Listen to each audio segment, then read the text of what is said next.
నమస్తే అండి.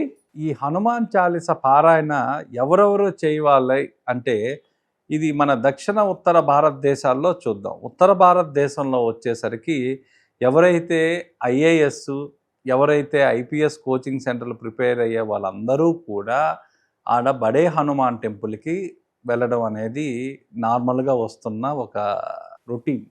అదేవిధంగా మన దక్షిణాదిన చూసే పనైతే ఎవరన్నా జాబ్ ఫియర్, ఇందాక చెప్పాను కదండి, మన మనసులో ఉన్న భయాలు, అనుమానాలు, ఆందోళనలు, మానసిక రుగ్మతలు పోగొట్టి మనకు ధైర్యాన్ని ఇచ్చే వ్యక్తి ఎవరన్నా ఉన్నారు అంటే హనుమంతుల వారే.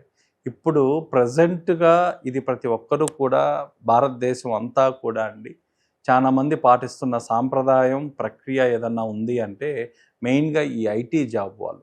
వీళ్ళకున్న ఆ జాబ్ ఫియర్ పోగొట్టి మళ్ళీ దాన్ని ఒక శక్తిగా మార్చి ఇచ్చే పఠనం ఏదన్నా ఉంది అంటే, నిత్యపారాయణ ఏదన్నా ఉంది అంటే ఒక హనుమాన్ చాలీస పారాయణే. కాబట్టి ఈ జాబ్ భయాలు, ఆ తర్వాత ఆందోళనలు, కన్ఫ్యూజన్సు, డెసిషన్ మేకింగ్‌లో క్లారిటీ, ఇవన్నీ మీకు ఇచ్చేవాళ్ళు ఎవరన్నా ఉన్నారు అంటే సాక్షాత్ హనుమంతుల వారే.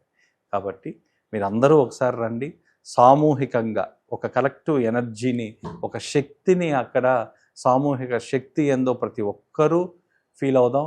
ప్రతి ఒక్కరూ ఆ పారాయణ ఫలితం ప్రతి ఒక్కరూ పొందుదాం. జై శ్రీరామ్.